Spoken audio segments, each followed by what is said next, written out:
Hello दोस्तों, स्वागत है आप सभी को हमारे इस यूट्यूब चैनल एग्जाम मेंटल पर। दोस्तों, मैं बजरंगी राय आप सभी को स्वागत करता हूं आज के इस वीडियो में।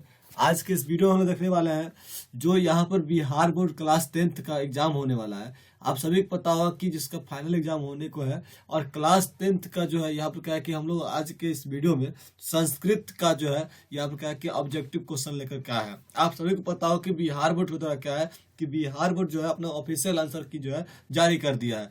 जिस ऑफिशियल आंसर के द्वारा क्या है कि यहाँ पर आप लोग क्या है संस्कृत क्वेश्चन को देखने वाले हैं हम लोग इस वीडियो के माध्यम से। इसमें क्या कि आपको कि जितना भी इंपोर्टेंट क्वेश्चन संस्कृत क्वेश्चन से बनने वाला है संस्कृत बुक का, यहाँ पर क्या है कि बुक का और जो व्याकरण का क्वेश्चन रहेगा वो सभी हम लोग यहाँ पर देखेंगे ऑब्जेक्टिव का, ठीक ना। अगले वीडियो में सब्जेक्टिव भी देखने वाले हैं। यहाँ पर आपको सभी इंपोर्टेंट क्वेश्चन जो कि ऑब्जेक्टिव का बनने वाला है, जिससे आपका जो स्कोर है 50 का 50 ऑब्जेक्टिव का होने वाला है, ठीक ना।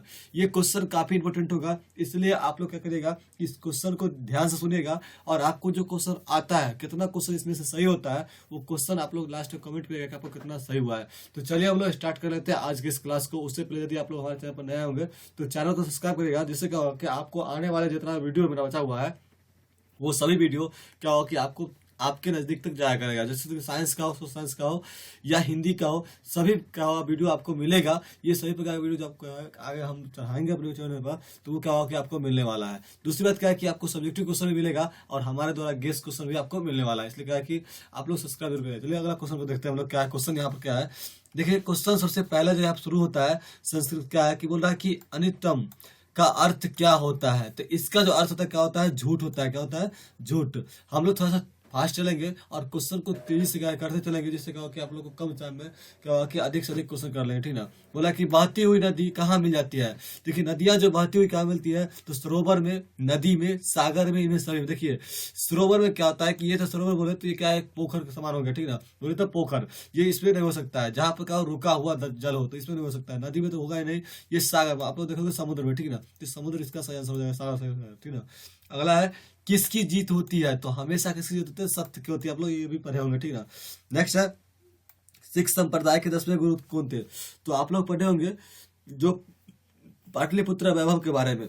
जो पाटलिपुत्र वैभव में आप लोग पढ़े होंगे, जो सिख धर्म के 10वें गुरु कौन है, गुरु गोविंद सिंह है। कौन है, गुरु गोविंद सिंह है। और इनका जो जन्म है कहाँ, पटना साहिब में है। आप जानते होंगे, सॉरी गुरु गोविंद सिंह में, तो लोग यहाँ पर देखेंगे गुरु गोविंद सिंह में क्या है कि इनका जन्म है किनका हुआ था, पटना में हुआ था। सिख संप्रदाय के लिए क्या है कि 10वें गुरु कौन है, गुरु गोविंद सिंह है। और इनका जन्म कहाँ हुआ है, पटना साहिब में हुआ है, ठीक ना। इसलिए क्या है सिख संप्रदाय के लिए 10वें गुरु कौन है, गुरु गोविंद सिंह है। और इसलिए क्या है पटना प्रसिद्ध है किसके लिए, सिखों के लिए, क्योंकि वहाँ पर क्या है गुरु गोविंद सिंह का क्या है, जन्म स्थल है, ठीक ना। चलिए अगला हम देखते हैं, पटना के किस दिशा में गंगा नदी बहती है।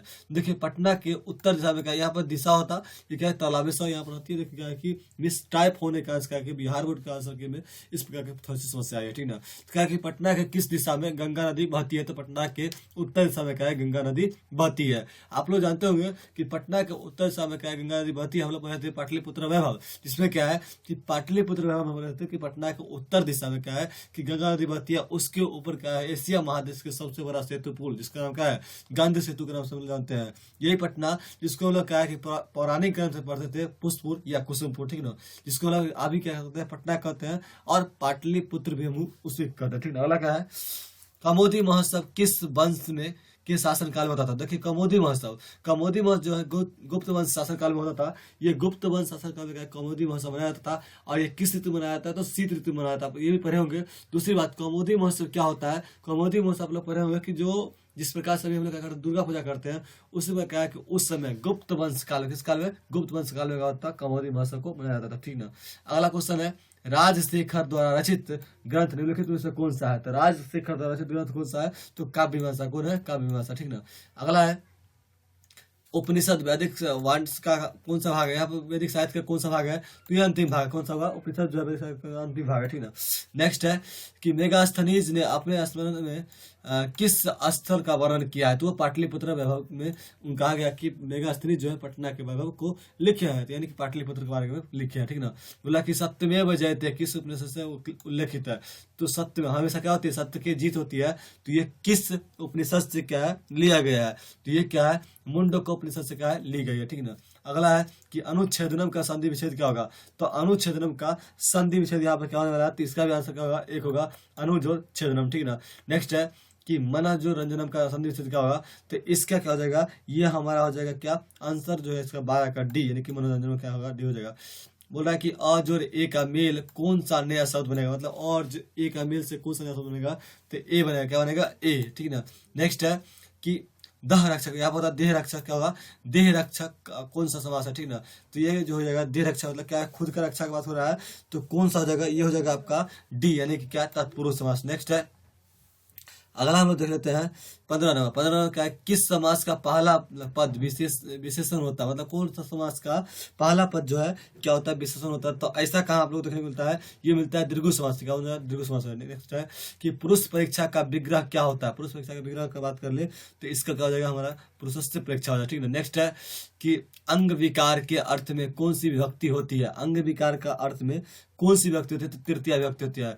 त्रय चरितार्थ में डैश चरितंती रेखांकित स्थान में उचित विकल्प को हो क्या होगा, वहां पर क्या होगा, इसका जो है रेखांकित शब्द में क्या होगा, मतलब खाली स्थान क्या करना है आप लोग को, यहाँ पर हो जाएगा, इसका आंसर हो जाएगा बी, मृगा, ठीक है ना। आगे है कि आरक्षी लुंडकांत त्रयाते किस सूत्र का उदाहरण है, तो 19 नंबर का जो आंसर होगा क्या होगा, बी हो जाएगा। नेक्स्ट है कि उपसर्गों की संख्या कितनी है, तो उपसर्गों की संख्या कितना है दोस्तों, तो ये आप लोग जानते होंगे कितना है, इसकी संख्या है डी, यानी कि 22, ठीक ना।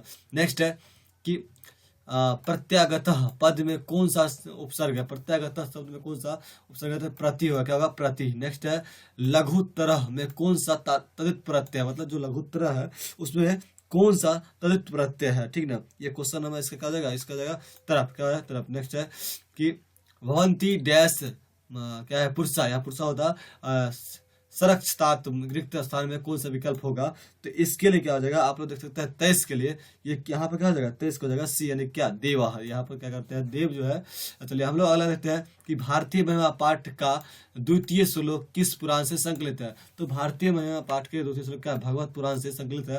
पहला क्या है, विष्णु पुराण से संकलित है। इस प्रकार से हम लोग देख लिए। अगर चलते हैं हम लोग 25 नंबर देखते हैं, विदुर कौन थे, तो विदुर क्या है, मंत्री है, कहाँ के मंत्री है, तो धृतराष्ट्र के मंत्री है। और क्या जो धृतराष्ट्र जो राजा है, और क्या है कि धृतराष्ट्र के राजा के मंत्री कौन है, सॉरी यहाँ पर विदुर है, ठीक ना। और विदुर नीति के नाम से क्या बहुत जो अपना उपदेश देते, आप लोग देखोगे महाभारत में जब धृतराष्ट्र के बारे में जब युद्ध शुरू होता है तो क्या है, मंत्री जो है कौन, विदुर, वे अपने कुछ संगत न्याय संगत बातें कहते हैं, उसी को लोग क्या कहते हैं यहाँ पर विदुर नीति के नाम से भी जानते हैं। सॉरी अगला कि आचरण किसका हनन करता है, जो आचरण होता है वो कुलक्षण यानी कि कलक्षण क्या करता है, यहाँ पर हनन करती है। अगला है पति किसका रक्षक होता है, जो पति होते हैं किनका, तो स्त्रियों का रक्षक होता है। नेक्स्ट है कि स्थिति ही क्या है, शोक्रम मुल्ला डैश धावंती जंतु कहाँ से लिया गया है, ये किस बोल रहा है कि ये कहाँ से ली गई है,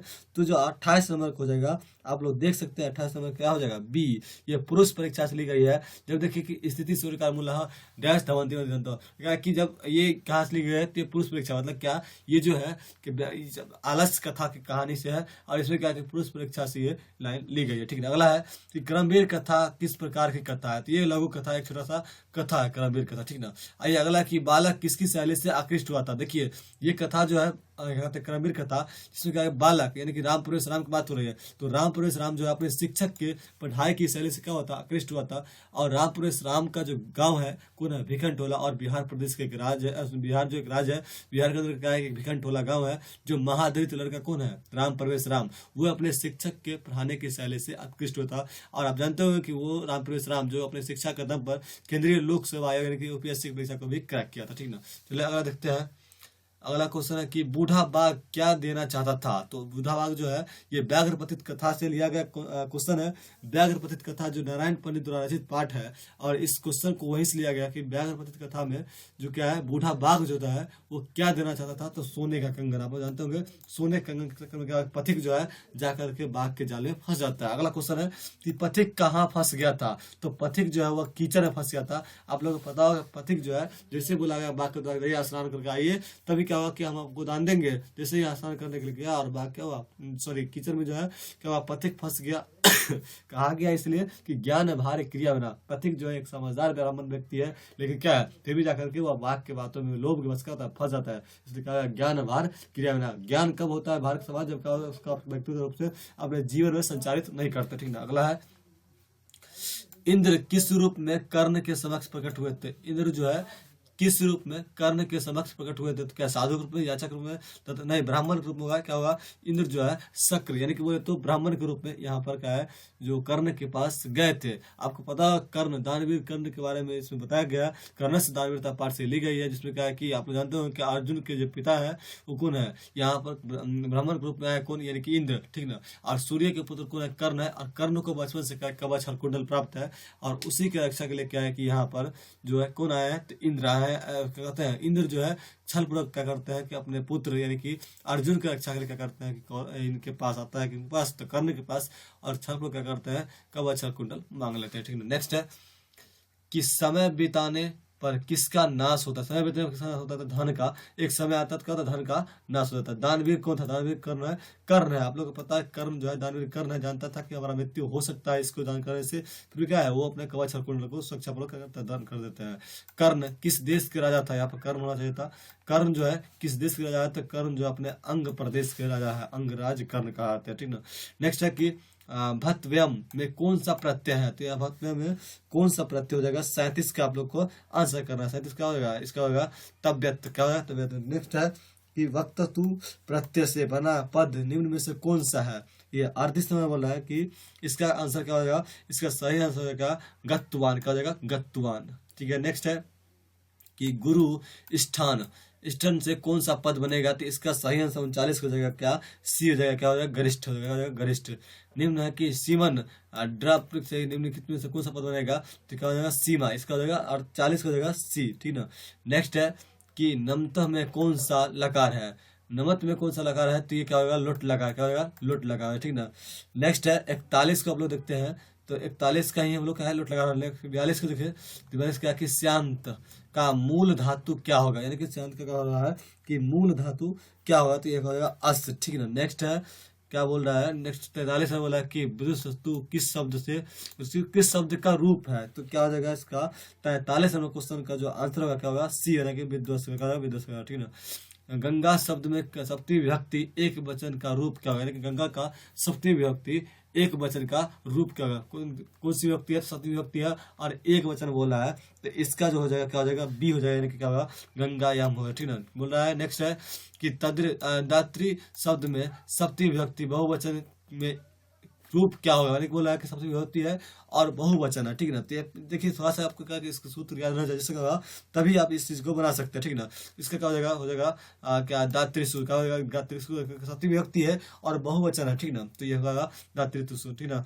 अगला है कि क्या है रत्नाकर का संधि विच्छेद क्या होगा, रत्नाकर का संधि विच्छेद क्या होगा, तो 46 का जाएगा बी, यानी क्या होगा रत्न जोड़ आकर, क्या होगा रत्न जोड़ आकर का रत्नाकर के संधि विच्छेद करने। अगला है कि ने प्लस अति की संधि क्या होगा, मतलब क्या है कि नेह प्लस अति का जो है यहाँ पर संधि क्या होने वाला है, तो इसका हो जाएगा सी, यानी कि नैति, क्या होगा नैति।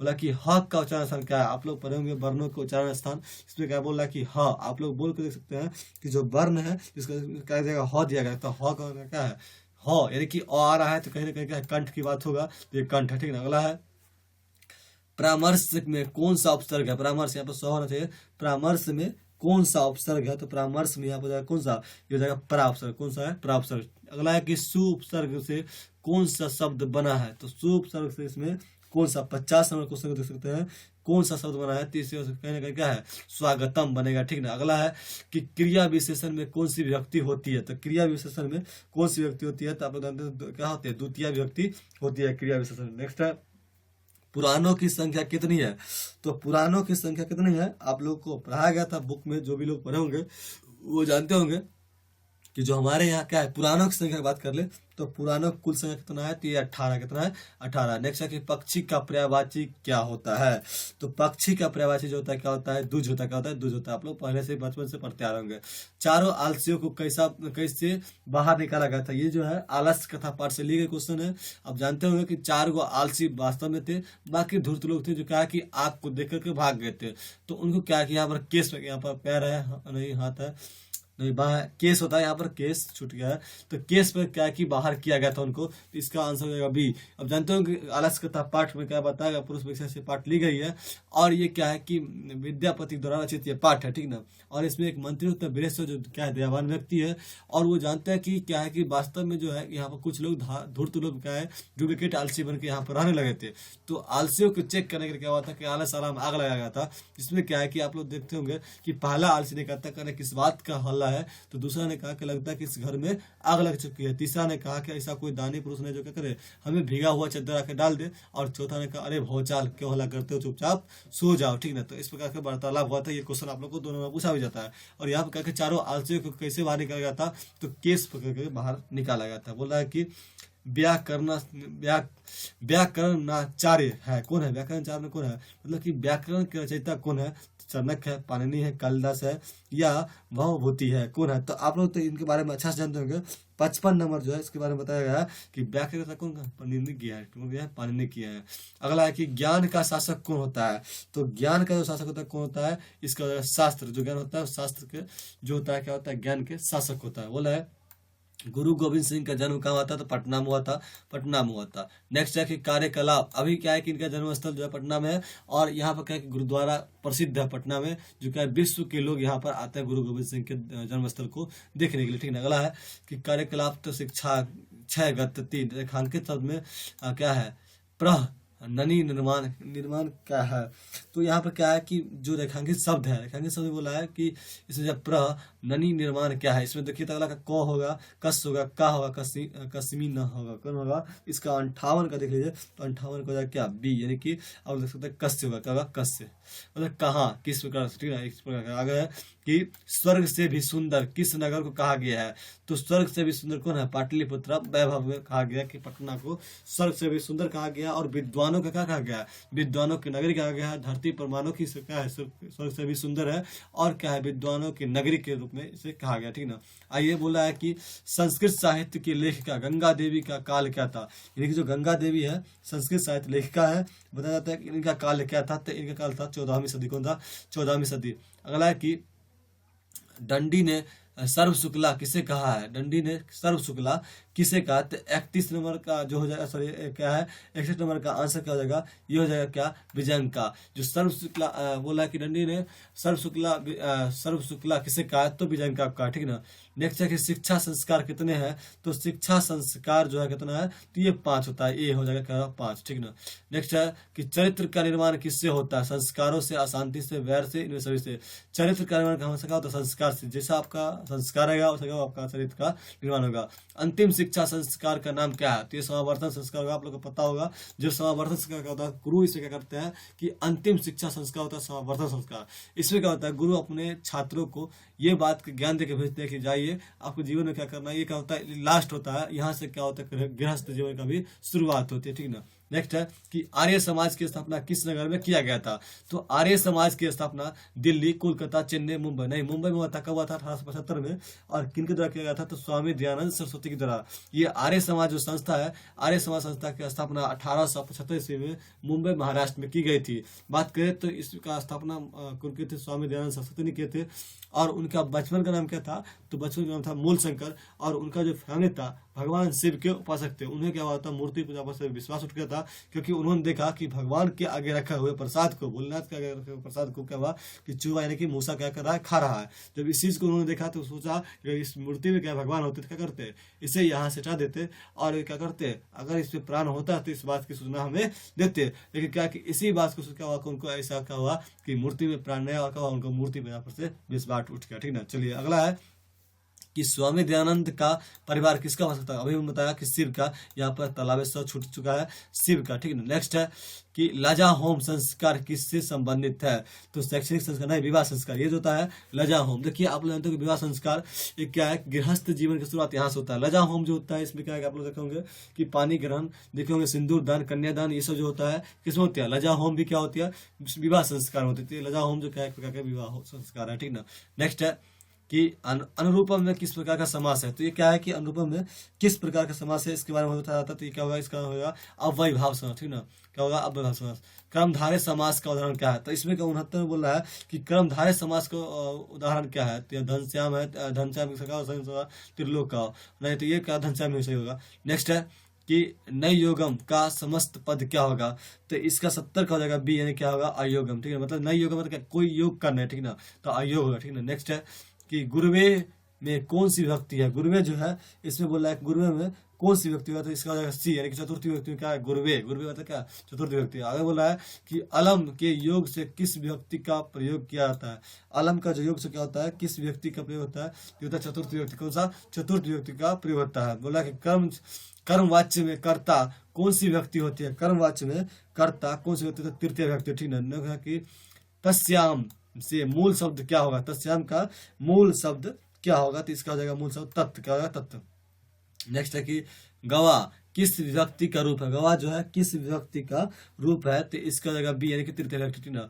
संतु किस धातु का संतु किस धातु का रूप है, तो संतु जो है किस धातु का है, तो अस का, किसका होगा अस का। नेक्स्ट है अगला है कि पा धातु का लट लकार प्रथम पुरुष एक वचन क्या होगा, ये सबसे इजी कहा जा सकता है, क्योंकि लट लकार का आप जानते हो तीतो अंति सीत आमी आवा, जो इस प्रकार का सूत्र आप लोग पढ़े होंगे बचपन से, इसमें क्या कि प्रथम पुरुष एक वचन बोल रहा था, ती होता है ना, तो पा में आप देखिए क्या होगा, तो इस प्रकार से इसका 77 का आंसर आप लोग आसानी से कर सकते, क्या होगा इसका आंसर होगा बी, यानी क्या होगा कि यहाँ देख सकते हैं क्या है, यहाँ पर ती है, क्या पी व ती, क्या होगा पी व ती। नेक्स्ट है कि लुट लकार उत्तम पुरुष एक वचन के रूप क्या होगा, लुट लकार से लिया गया है और लुट लकार उत्तम पुरुष एक वचन बोलता है, तो इसमें 78 भी आप लोग को याद होगा ये सूत्र, तो आराम से कर सकते। पठानी यहाँ पर जाएगा पठानी, ठीक है। नेक्स्ट है खाद्य प्लस हुआ क्या है कत्वंतु के योग के कौन सा पद बनेगा, तो यहाँ पर 79 का जो आंसर होगा क्या होगा, ये होगा सी, क्या होगा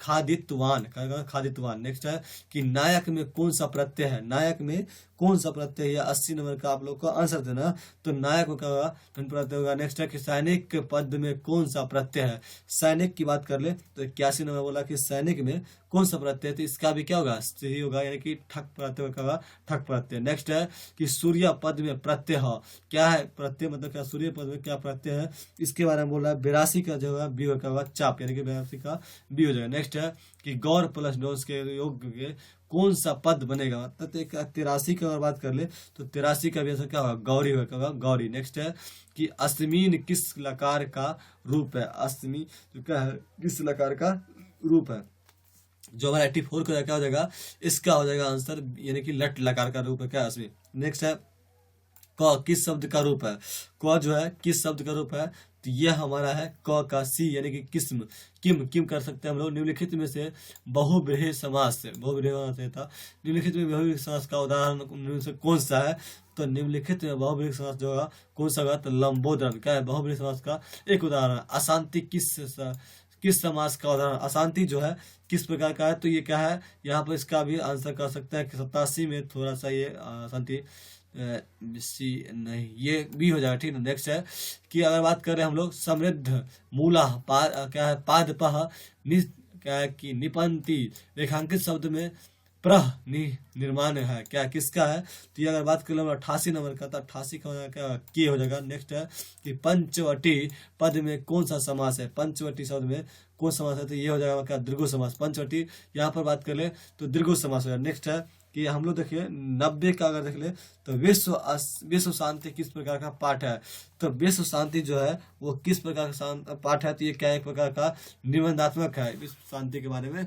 बताना क्या है एक निबंधात्मक ये क्या है पाठ है। नेक्स्ट है कि कन्यादान किस संस्कार में होता है। तो अभी हमने बताया कि विवाह संस्कार का होता है कन्यादान, लजा होम और क्या सिंदूरदान, इस प्रकार क्या है कि कई सारे विधि होते हैं। नेक्स्ट है कि चालुक्य वंश के राजा कौन थे। तो चालुक्य वंश के जो राजा थे वो कौन थे, तो आप लोग को पता ही होगा कि चंद्रदित्य कौन थे, चंद्रदित्य थे। नेक्स्ट है कि भास ने कितने नाटक का उपलब्ध है, भास के कितने नाटक क्या है उपलब्ध है। तो भास का जो अगर बात करें तो कंपन है, यहाँ पर क्या कंपन होता, मिस्टेक हो गया था। नेक्स्ट 93 की बात कर ले तो 93 नहीं ठीक तो चंद्रदित्य क्या होगा, चंद्रदित्य होगा आप लोग इसके बाद। हाँ चंद्रदित्य होना चाहिए था। नेक्स्ट चंद्रदित्य नहीं, चालुक्य वंश का राजा कौन है, चंद्रदित्य है। नेक्स्ट है कि बृहत संहिता के ग्रंथ के रचनाकार कौन है, तो पाणिनि है, पतंजलि है, बराह मीरा है, यही होगा, सी होगा इसका। नेक्स्ट 94 है कि भास के कितने नाटक का उपलब्ध है। भास के नाटक की बात कर ले तो इनका अभी तो टोटल नाटक बात करें तो 13 कितना है, 13 है। मैं बस होन हूँ, मैं किसने कहा है, मतलब मैं बस होन किसने कहा है, वेशहीन होना चाहिए यहाँ पर, तो बसहीन का है, बेसहीन है, मिसटैप है, कहीं ना कहीं क्या है इसी में मिसटैप हो गया, ठीक ना। तो 95 की बात कर ले तो क्या है इसका सी हो जाएगा कि बाघ जो है या वंशहीन, आप लोग पढ़ते होंगे यहाँ पर क्या कि वंश, मैं वंशहीन हूँ, आप लोग ये व्याघ्रपति कथा से ली गई है, यहाँ पर मिसटैप हो चुका है। तो क्या कि मैं वंशहीन हूँ, किसने कहा था, तो बाघ ने कहा था कि मैं वंशहीन हूँ और मुझे क्या श्राप पड़ा हुआ है कि मैं अपने वंशों को कहीं ना कहीं क्या, मैं जब जवान था, कहा था कि मैं जवान था तो कई गायों को जीवों को खा गया था, जिससे मुझे श्राप पड़ गया था और मेरा वंश विनाश हो गया। और मैं चाहता हूं कि अपने वंशों की शांति के लिए मुझे ऐसा कहा गया कि क्रूड नहा कर क्या है दान करना है। इसी बात के लोभ में क्या हुआ, पथिक फंस जाता है और ऐसा तर्क कौन देता कि मैं वंशहीन हूँ, कहा था बाघ, ठीक ना।